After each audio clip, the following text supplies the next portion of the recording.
Okay, good. So we are going to talk in this session of the series about resurrection. So far we spoke about the end of days, and we spoke about Armageddon. The end of days being the period in the world before the coming into fruition of the redemption, where towards the end of the period of end of days, the world is approaching its final stages. All of the issues and the tensions between spirituality and physicality, between the Torah and other beliefs, between the Jews and the nations which oppose themselves to the Jews, all of that is resolved, and it finally comes to a head in the conflict between Gog and his coalition against Mashiach and the Jewish people, where ultimately the forces of God and the Torah and the Jewish people conquer. And that issues in the new era of the period of the Mashiach. Now, the question is, where does resurrection fit into that series of events? But regarding resurrection itself, several things have to be discussed. For example, what's the source for the Jewish idea of resurrection at all? It's a pretty far-out idea. And as somebody mentioned, it almost seems in the realm of sci-fi. So, what's this idea here of resurrection? What are the sources that talk about it? And how do we reconcile, for example, the Jewish teaching of resurrection with that of reincarnation? We're also going to want to talk about how long the world's going to exist until resurrection actually occurs. And then more specific questions like, where is the resurrection going to take place? When is it going to take place? How is it going to take place? Who is going to be resurrected and who not?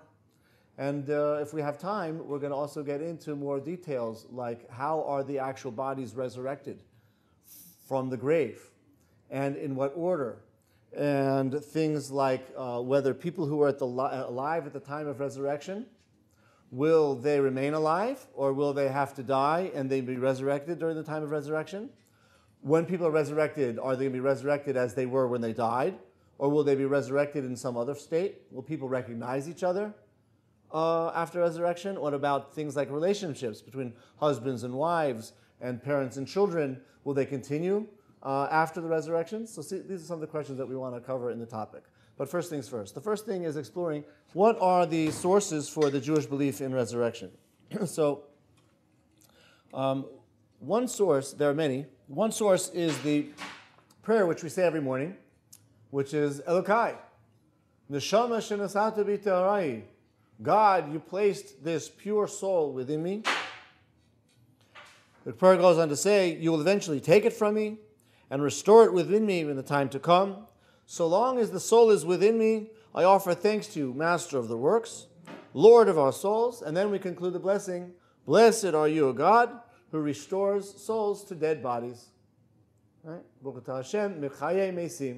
You bring about, resuscitate the dead.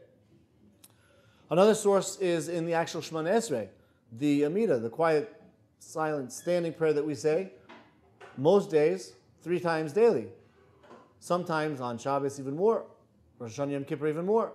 Meaning every single day, several times a day, when the Jew recites the Amida, there is there in the second blessing this reference of God's bringing about the resurrection of dead. Baruch atah Hashem mechayeh mesim. We say there, God, we praise you, who resurrects the dead with great mercy and fulfills his trust to those who sleep in the dust. Who can be compared to you, King, who brings death and restores life and causes deliverance to spring forth. You are trustworthy to revive the dead. Blessed are you, God, who revives the dead. Okay? Again, a daily reference to the Jewish belief in resurrection. And somebody mentioned earlier that the Rambam includes among his 13 principles of faith the belief in the resurrection. If a person doesn't believe in, he denies any one of these 13 principles, that's tantamount to denouncing the faith. He's denying one of the major tenets of Judaism. And the Rambam writes explicitly in the 13th of the 13 principles, the belief in the resurrection of the dead. Where does this come from? What's the source for the Jewish belief in resurrection from verses? So in Yechezkel chapter 37, we find there a very detailed explanation of the resurrection. There, Yechezkel says, the hand of the Lord came upon me and carried me out in the spirit of the Lord. This is the famous prophecy of Yechezkel in the dry bones. And the hand of the Lord came upon me and carried me out into the spirit of the Lord and set me down in the midst of the valley that was full of bones. This is what Yechezkel sees, that God brings him into a valley, and the valley is full of bones. And he made me pass by them round about, and they were exceedingly many on the surface of the valley, and they were exceedingly dry. Then he said to me, Son of man, can these bones become alive? Can these dead bones that you see be brought back to life? And I answered, the prophet says, Lord, only you know. And God said to me, prophesy over these bones and say to them, dry bones, hear the word of the Lord. So says God to these bones, behold, I will cause a spirit to enter into you, and you shall live. And I will lay sinews upon you, and I will make flesh grow over you, and cover you with skin, and put breath into you, and you will live, and you will then know that I am God. This is what God conveyed to the prophet Yechezkel. So the prophet continues and says, so I prophesied as I was commanded, and there arose a noise when I prophesied, and behold, a commotion, and the bones came together, bone to bone. And I looked and saw sinews were upon them, and flesh came upon them, and skin covered them. But there was still no spirit in them. The bodies were conjoined. Therefore prophesy and say to them, God says to the prophet, so says God, I open your graves and cause you to come up out of your graves as my people, and bring you home to the land of Israel. Then you shall know that I am the Lord, when I open up your graves and lead you up out of your graves as my people, and I will put my spirit into you, and you shall live on the land. So you see here from Yechezkel an explicit prophecy of sometime in the future when the dead Jewish bodies will be brought out of the graves, literally connected, part by part, bone by bone, sinew by sinew, muscle by muscle, reconstituting the bodies, returning the Jewish people to the land of Israel, and instilling with them their life. Now, you could understand this metaphorically. Maybe it's referring to some point in the future when the spiritual state of the Jewish people will be such that they'll be wandering on the world spiritually like dead people. And God is telling to the prophet, you will become assembled and reunited and joined. There will be a Jewish renaissance which rebuilds each individual, bringing him back to life. An individual will join individual, and the people will be brought back to the land. And there in the land, when they return to Israel, they will be given a new spirit imbued by God, and they will be returned back to the ways of God. You can certainly understand that metaphorically. The problem is that the Rambam doesn't do that. The Rambam says as follows. The Rambam says that the concept of resurrection, which is well known among our people and accepted throughout all its circles, and which is often mentioned in the prayers and the Agadic teachings and the supplications with which the Talmud and the Midrashic literature are replete, signifies the following. The soul will return to the body after they have been separated by death. No Jew has disputed this concept, and it cannot be interpreted other than literally. One may not accept the view of any Jew who believes otherwise. The Rambam then continues and says, I shall explain why, because the Rambam wrote a work called the Treatise on Resurrection. And there's a whole work on the Rambam which is dedicated to this topic. And there he writes, why should we not interpret these verses regarding the resurrection allegorically, as you've done with other many biblical passages? We could say it's all a metaphor, departing from the literal meaning. The reason is as follows. The concept of resurrection, namely that the soul will return to the body for death, is expressed by Daniel.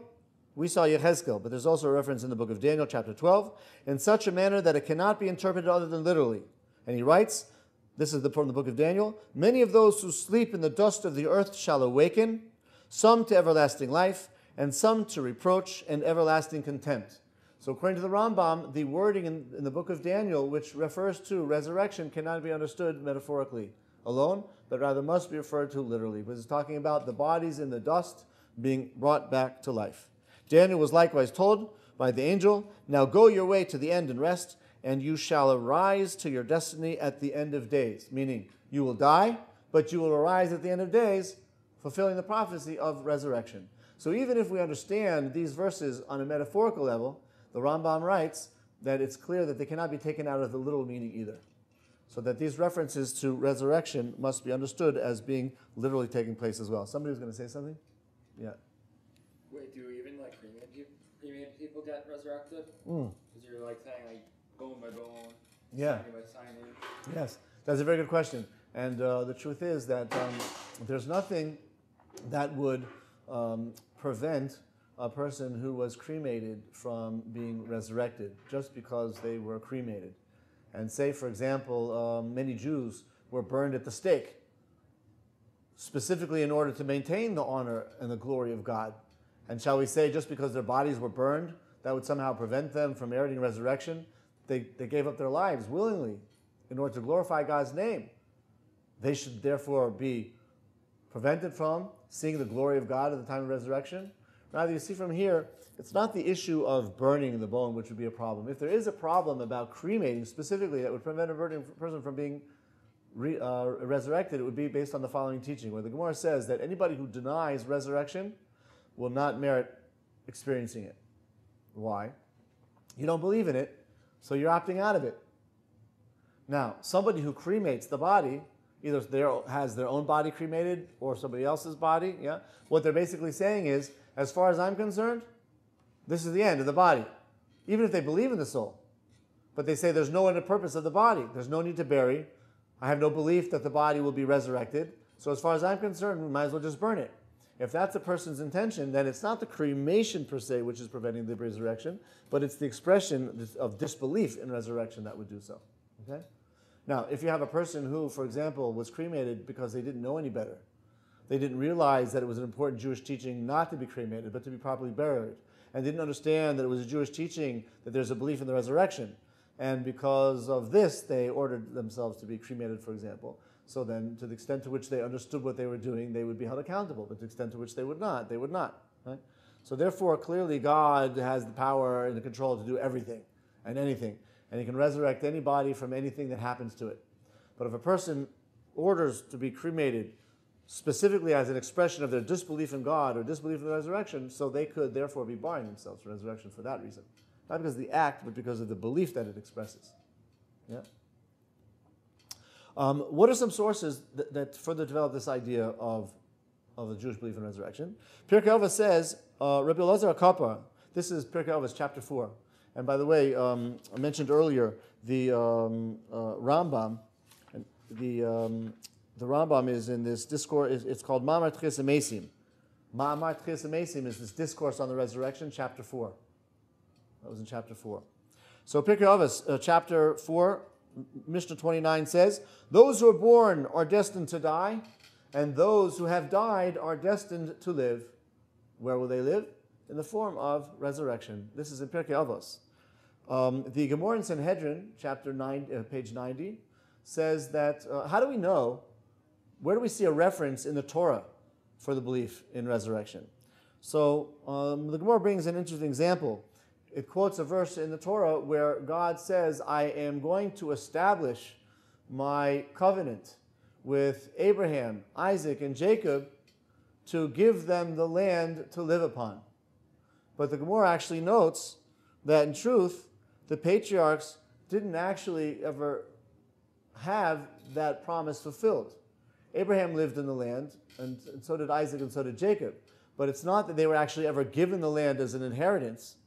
That only happened much later, once the Jews came into the land of Israel, and it was divided up by the different tribes. So the Gemara sees from here an indirect reference in the Torah to God's giving the land to Abraham, Isaac, and Jacob at the time of resurrection. They will also come to life and be among those who will inhabit the land of Israel at that time.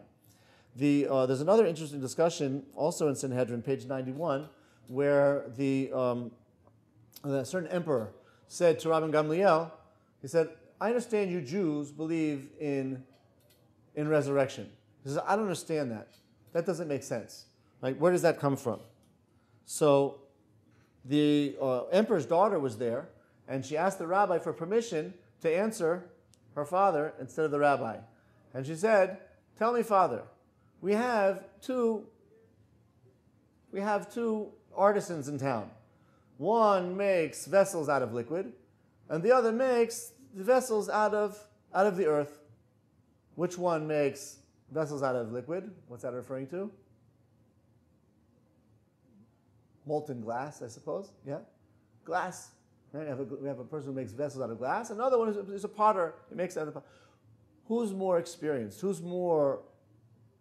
Right? Which artisan is more sophisticated? So he said to her, obviously, the artisan who makes the glass vessels, that's a greater art than one who makes it out of clay. So she said as follows. She said, if God can create a human being out of liquid, right, then all the more so God will in the future be able to create bodies out of clay. If God is responsible for bringing about the production of a human being through intercourse, which involves a liquid, then all the more so he should be able to do the more simple task of bringing the bodies which have already existed out of the ground. Right? So this is what she says. Now, regardless if the argument is true or not, or to the extent to which it's persuasive, the Talmud at least brings this as a source for resurrection. So you see from here, it is an authentic Jewish idea that's discussed in the Talmud. The Gemara also describes a kind of conversation that took place between Rabbi Meir and Cleopatra. The Gemara says that Cleopatra says, I accept the idea that there is resurrection, and that you Jews believe that. I'm willing to accept. But tell me, according to your understanding of resurrection, will the bodies that are resurrected come out of the ground clothed, or will they be naked? So he says you can learn from the example of a wheat kernel. A wheat kernel is basically buried and planted naked, right? The kernel alone. Nevertheless, when it comes out of the ground, it's enclosed with many sheaths. So all the more so, the righteous who are buried in burial shrouds, when they come out of the ground, they will be covered with different types of clothing and so forth and so on. It could be a metaphor for the fact that they will be kind of enveloped in garments of merit and of light and of this type of a thing. But again, you see a source for the Talmudic belief in resurrection. And then there's another teaching, again in Sanhedrin, page 92, where the following discussion takes place between Rabbi Tavi and Rabbi Yoshaya. There's a verse in Proverbs, which the Gemara quotes, which says there are three things that are never satisfied. Three things which are never satisfied. Two of the things that are discussed there are the womb and the grave. The womb and the grave. So the Gemara wants to know, what's the importance of the juxtaposition between the womb and the grave?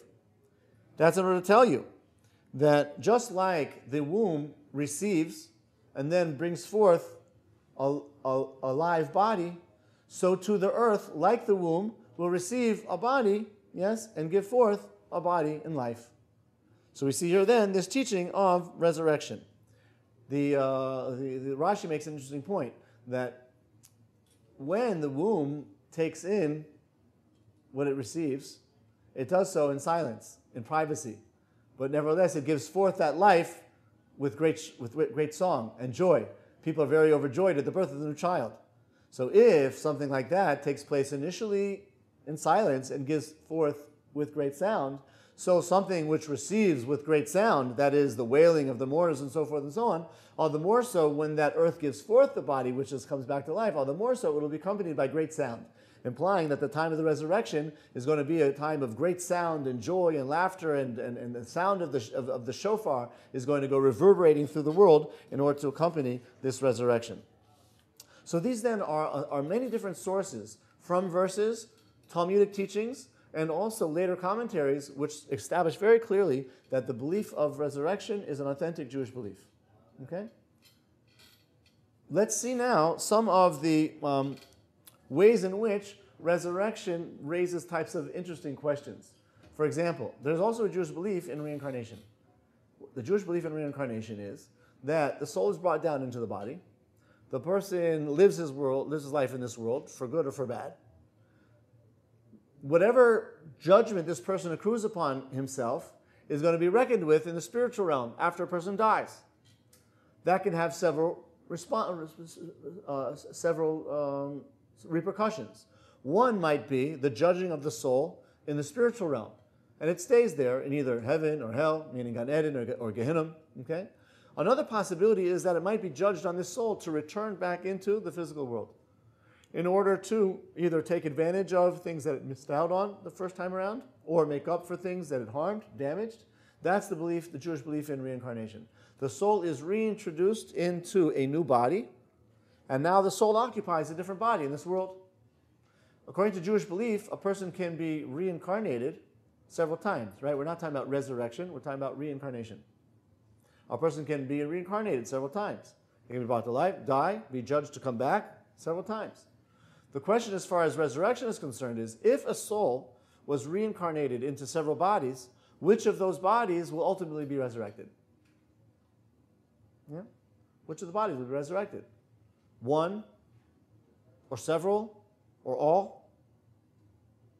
Yeah, that's the discussion here. So the Zohar actually addresses this point and says that it actually says that there's a difference of opinion about what will happen as far as which of the reincarnated bodies will be resurrected. According to one opinion in the Zohar, only the last body of the reincarnated bodies will be resurrected. And what's this based on? Since it's the last body that was reincarnated, that's an indication that that this body has finally rectified what needs to be rectified. The proof is that the soul is no longer reincarnated into this world. So that final reincarnation is the one that actually perfected the soul, enabling the soul to stay in the spiritual realm without having to come back. And therefore, it's that last body, therefore, that's going to be meriting the resurrection. Okay, that's one opinion. According to another opinion in the Gemara, in the Zohar, all of the bodies are going to be resurrected. Yeah? And there's a discussion whether it really means all of them, or the point is any of the bodies that were involved in enabling the soul to progress. Because it could be that any particular reincarnation, one of the bodies, one of the people in which this soul lived, as it were, will actually cause more harm than good. But any body that contributed to the progress of this soul, which ultimately got it into the spiritual realm for good, not just the last body, but any of the bodies that helped along the way, they should also be resurrected as well. Okay? And the Arizal, one of the master Kabbalists of modern times, was actually of that opinion, that any of the bodies that were contributing to the soul's progress would be resurrected, will be resurrected. The question is, how can one soul occupy many different bodies? What's that going to be like? Yeah? It sounds like there's actually going to be one soul which is inhabiting many different bodies simultaneously. So there's an analogy that's used to explain that. Just like one candle can be used to light 5 without diminishing its own light at all, so too one soul can be igniting, right, 5 different bodies without diminishing its own intensity at all. And in this way, all of these 5 bodies are really like parts of, limbs of the soul. Okay? So that actually in that realm, not viewed as different bodies, but different limbs of the person. Just like now, we have one soul, we have 2 legs, 2 arms, right? And the arms and the legs are different, but they operate in conjunction. So too, these bodies are going to be like associated with one soul, and therefore be the collective body of that one soul. Yeah, that's the idea. Yeah, what were you going to say? I just have a question about the resurrections. The reincarnation. Mm-hmm. Like if I'm a Jewish guy, and I get reincarnated, am I necessarily reincarnated to look the same, or do I am a male or a female? Yeah, I mean the topic of reincarnation is a whole topic on its own, which we can have a whole separate lecture on. Yeah. But just to answer that question without going into too much detail, maybe on our final session we can talk about reincarnation in more detail. Reincarnation in more detail. But no, the idea is that the soul is reincarnated into a different physical body, a totally different person. Yeah, there might be some spiritual affinity between the person from a previous lifetime and this lifetime because they're coming from the same soul, but they're not physically going to be looking the same necessarily. Yeah. Now, the question is, after that little digression, reconciling the Jewish belief in reincarnation and resurrection, namely, which of the bodies will be resurrected. And it seems that the accepted opinion is going to be that any of the bodies that contributed to the soul's progress will be resurrected. When is the actual resurrection going to take place? How long will the world exist? So the Gemara in Sanhedrin, page 97, brings a teaching by Rav Katina. And the Gemara says there that the world will exist for 6,000 years, and for 1,000 years it will be destroyed. And what's this based on? The teaching in Yeshayahu, Isaiah chapter 2, verse 11, which says, and God will be exalted alone on that day. God will be exalted alone on that day. And there's another verse which tells us that a day of God is 1,000 years. So from here the Gemara derives the idea that the world will exist as we know it for 6,000 years. And then there will be one of God's days when He is alone. There's nothing other than God. That corresponds to the idea of the world existing for 6,000 years, and for another 1,000 years it remaining fallow or lying in a state of desolation, where God alone exists. Some of the commentaries explain that what that means is literally that the world will exist for 6,000 years, and then it will be destroyed, and a state of nothingness will reign for another 1,000 years. Other commentaries explain it differently, though. What they mean to say is that the world as we know it, the physical world as we know it, will exist for 6,000 years. But after those 6,000 years, there will be a period of another 1,000 years where the world at that time is totally different than it is now. It's a totally different world than the one we know now. And in that respect, the world as we know it is destroyed. But that doesn't mean in a physical sense the world will cease to exist. What it means to say is a new period will be ushered in. This would be the Messianic era. And they explain that this 7,000 year would correspond to the 7th day of the week, or the 7th year of the agricultural cycle, which is the Shemitah. There will be a 7,000 year, which is like a Shabbos to creation. And it's during that last 7,000th year that the world will go into a non-physical, more of like a spiritual state, similar to the way in which we say Shabbos is me'ein olam haba. Shabbos is a little expression of the world to come.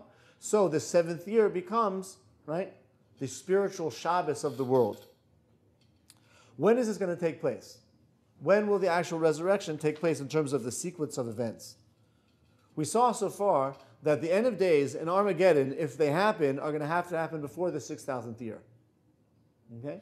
Which means resurrection will also have to take place before that 6,000th year. It's going to be after the resurrection that we have this last 1,000 years, which is like that period of Shabbos for the world. So resurrection is going to have to take place sometime before that period. The question is, where do our sources say, if at all, where is going to take place relative to the actual coming of the Mashiach? Okay? How much time is going to lapse between the end of days, Armageddon, the coming of Mashiach, and resurrection? Okay? Before the actual world goes into this state of this new world order of the 7,000th year. So we have an inkling into this from what the Rambam says. The Rambam writes in the Hilchos Melachim, chapter 11, and he gives us an insight into the sequence of events, what's going to be happening towards this period. He writes, if a king will arise from the house of David, okay, that's a descendant of the king of David, who, like David his ancestor, delves deeply into the study of Torah and observes its mitzvahs as prescribed by the written law and the oral law. And if he will compel all of Israel to walk in the ways of the Torah, meaning a great Torah scholar rises and inspires the Jewish people to return to the study of Torah and the observance of the mitzvahs. And he goes on to fight the wars of God, which could be understood literally as fighting the wars of God, maybe associated with the wars of Armageddon that we discussed, but it's not limited to that. He might be fighting the spiritual wars of God, right? He's waging in a battle against the forces of impurity. We can, he says, given these signs, assume that he is the Mashiach. Then the Rambam goes on and says, if he succeeds in the above, and then he goes on to building the Beis HaMikdash on its site in Jerusalem, and gathers the dispersed remnant of Israel, then we're going to know he's definitely the Mashiach. So that seems to be the order of events, right? There will be a great Torah leader. He will inspire the Jews to return to Torah. He will be associated in bringing the Jews back to the land of Israel. He will then be involved in building of the temple, overcoming the forces against all of that. And at that time, we can know for sure that that person is the Mashiach. This implies that there will be a gradual progression of history towards resurrection. Resurrection would then take place after all of that. For example, it says in Psalms chapter 147, he heals the brokenhearted and binds up their wounds. The Midrash tells us that that's a reference to resurrection. He will heal the brokenhearted, meaning those Jews who are in exile and have been oppressed. He will heal that and bring them, right, bind up their wounds and bring them back to the land of Israel. And the Midrash says that's going to be specifically 40 years after the return of the exile. So according to this Midrash, the resurrection will take place 40 years after the return of Israel from the exile under the leadership of the Mashiach. The Gemara in Sanhedrin, page 99, also says that this Messianic era will last for 40 years, implying that, again, after 40 years, the resurrection will take place. That will conclude the Messianic era. And then there are different opinions as well. Some say that it's 40 years, others say that it's 70 years, and others say that it's 400 years. Okay? But in any case, you see that within 40, 70, or 400 years after the rebuilding of the temple, that will be the Messianic era. Things will come to their final close, and that will initiate the period of resurrection. One of the commentaries makes an interesting explanation about this number 40.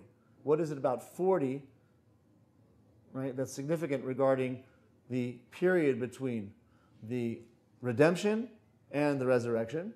He says we find throughout the Torah that the number 40 represents a transmutation, a type of metamorphosis. So, for example, the flood was 40 days, corresponding to the metamorphosis of the world from a state of impurity to purity. Or we find, for example, that Moses was at Sinai for 40 days, bringing about the change between a world without the Torah and the world with Torah. Or a person is supposed to learn the Kabbalah, the Jewish mystical teachings, at the age of 40, representing his transition from going from the revealed Torah to the hidden Torah.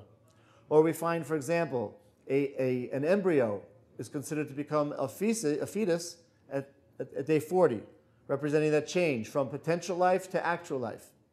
And we find other cases as well where the number 40 is symbolic of this transition, this metamorphosis. So the period of the Mashiach, the Messianic era, which is after the wars of Armageddon and bringing the world to its serene close, is going to take place over 40 years until it's finally ended by resurrection.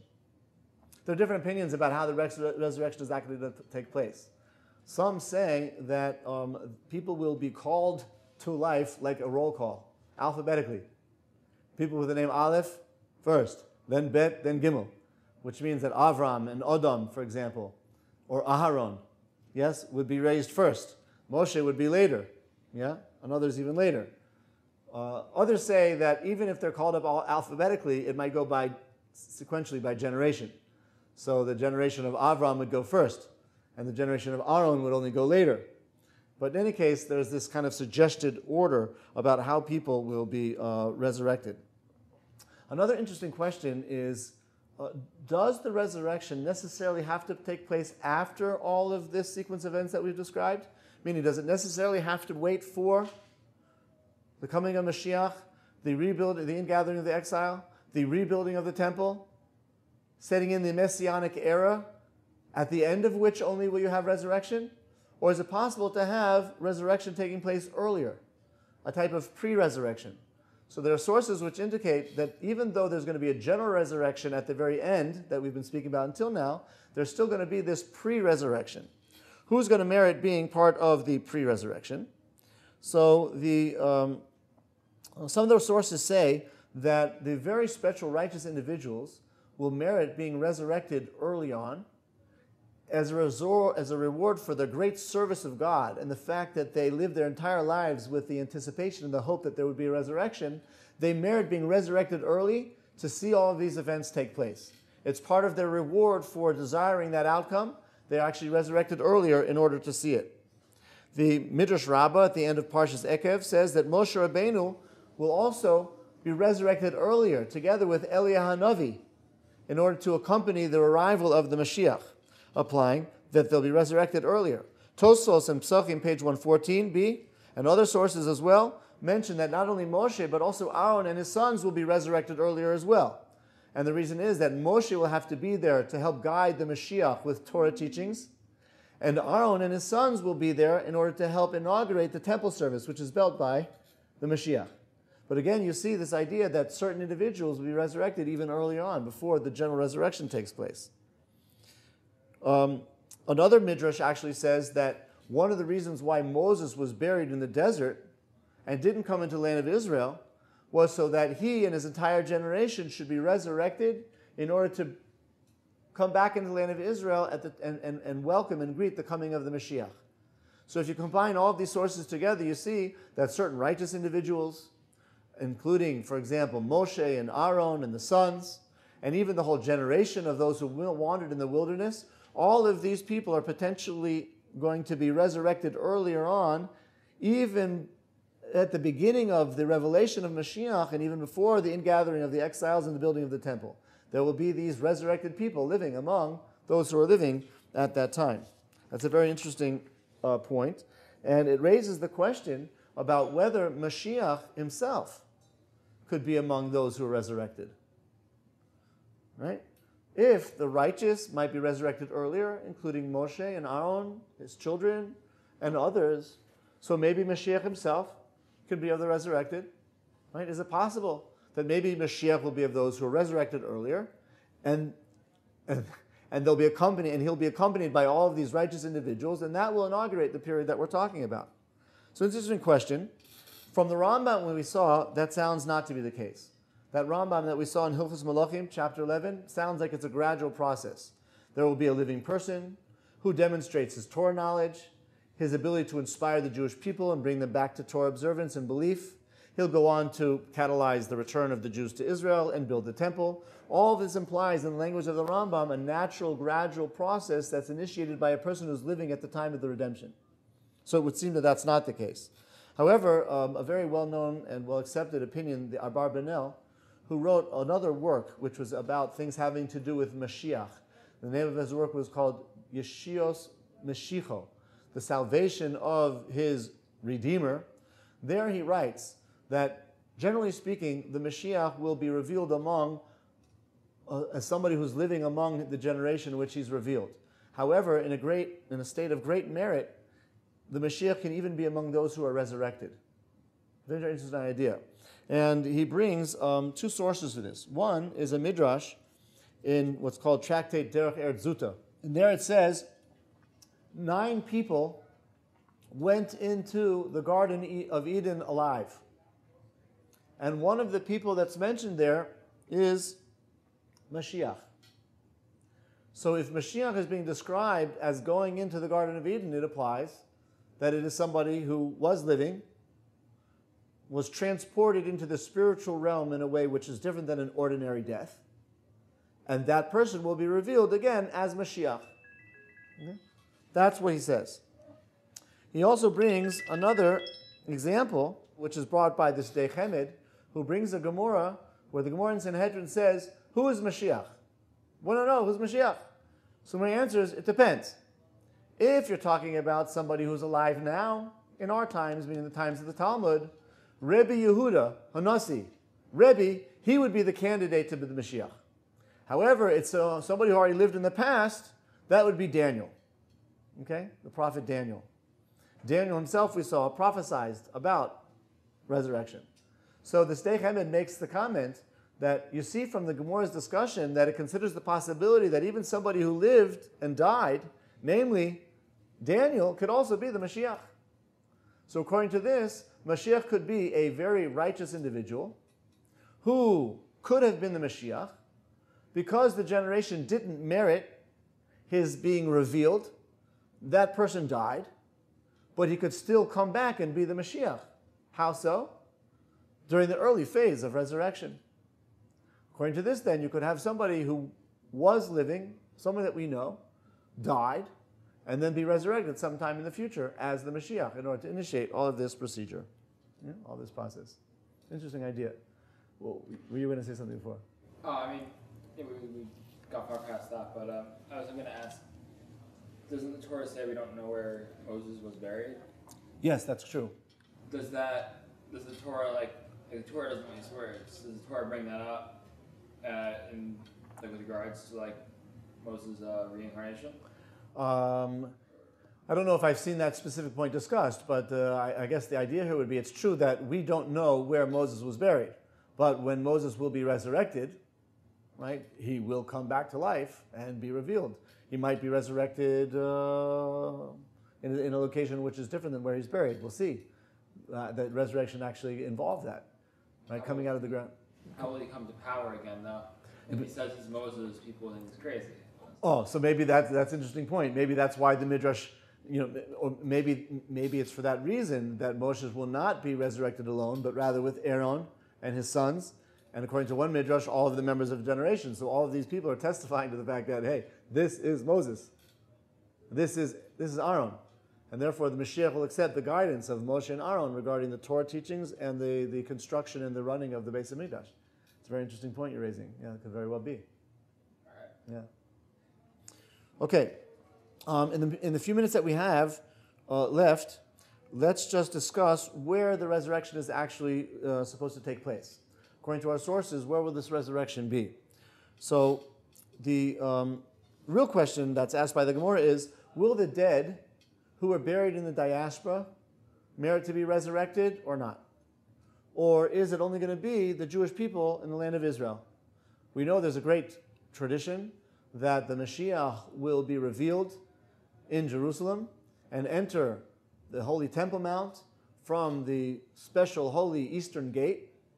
And it's for that reason that many Jews throughout the millennia have preferred to be buried on the Mount of Olives, opposite that Eastern Gate, so that when Mashiach comes and they'll be resurrected, they'll be actually there on location, firsthand, to accompany the Mashiach as he enters into the Temple Mount from that Eastern Gate.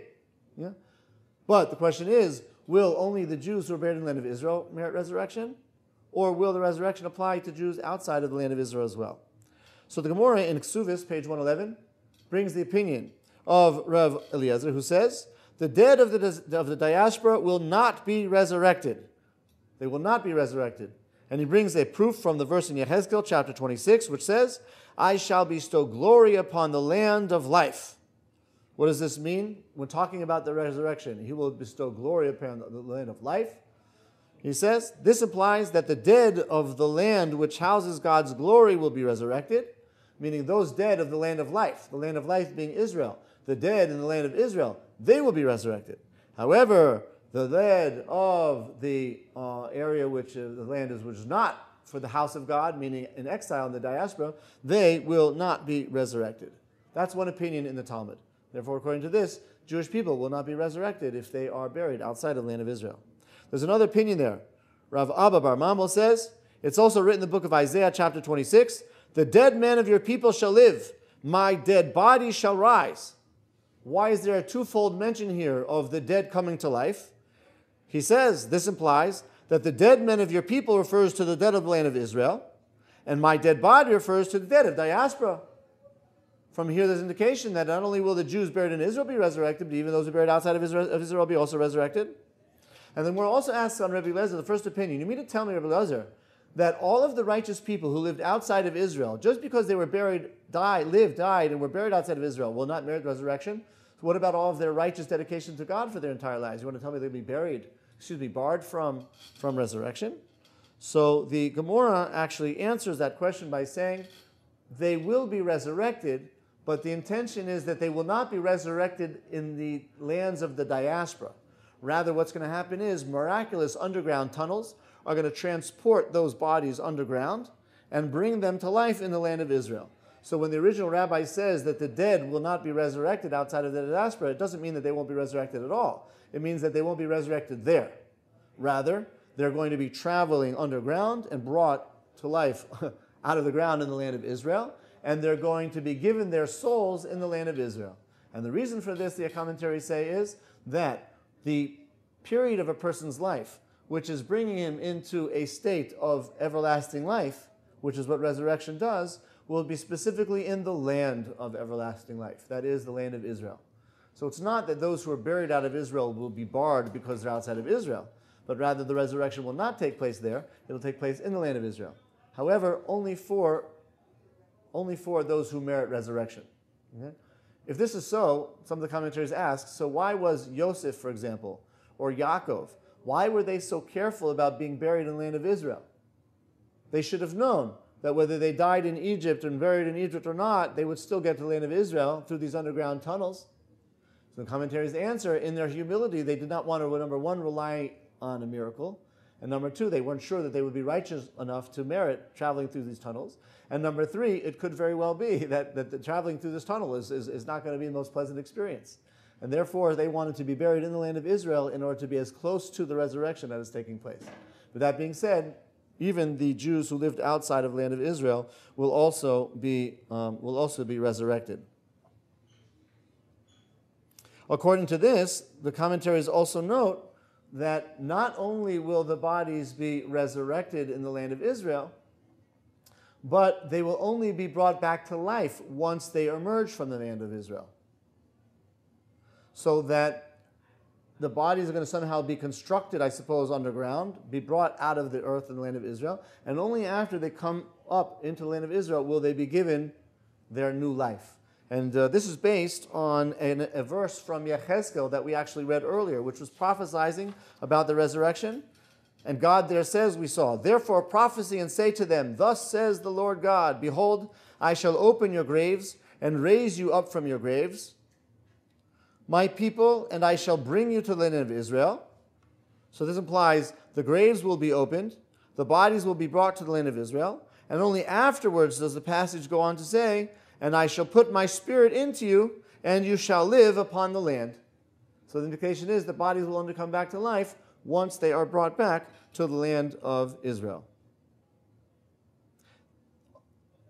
One of the commentators in the Gemara uses a verse in Isaiah chapter 42, which actually says explicitly, He gives a soul to the people upon the land, that God will restore the soul of people only once they're back in the land of Israel. Again, you can understand this metaphorically, that the Jewish people at some time in the future, approaching the end of days, will return to the land of Israel, almost like dead bodies, because spiritually speaking, they've wandered very far away from God.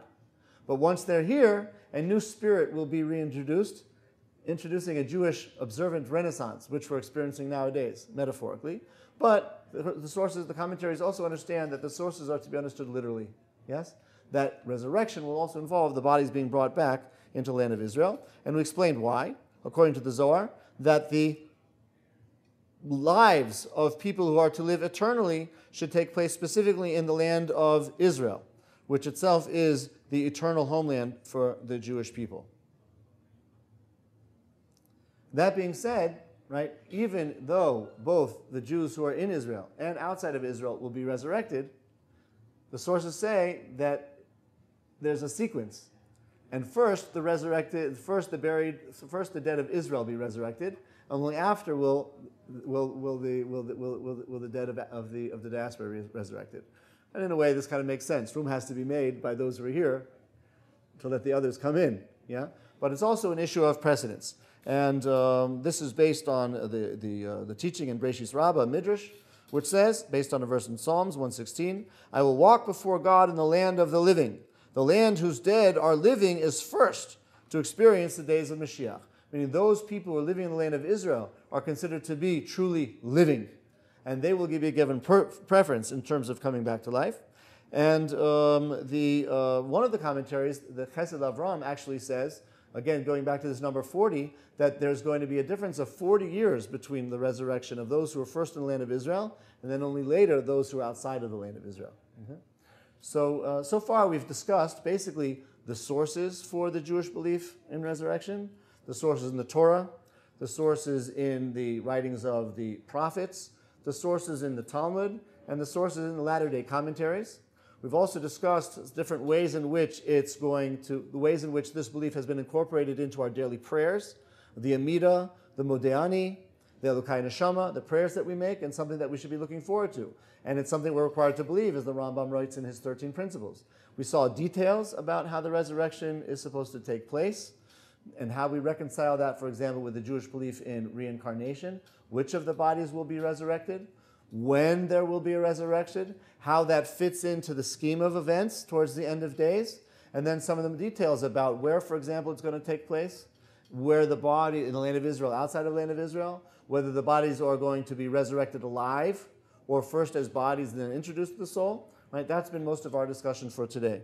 We're going to leave the rest of the discussion about resurrection for the next time we meet. That'll be tomorrow. And there we're going to be discussing more of the details of, for example, from what part of the body is the body actually resurrected. When people are resurrected, are they going to be resurrected as they were when they died? Or are they going to be resurrected in some new state? When people are resurrected, will they recognize one another? Will there be a relationship between husbands and wives and between other family members like parents and children? And what's going to actually happen to the people who are alive at the time of resurrection is another important question to discover, right? Are they going to just witness people popping out of the ground, or are they also going to have to undergo some type of resurrection themselves? And then finally, we'll want to conclude with another very fascinating question: is what about non-Jews? Where do they fit into all of this? Does the Torah teach a belief in resurrection for the non-Jews or not? So we basically covered the first half of the discussion. Hopefully tomorrow we'll complete the second half.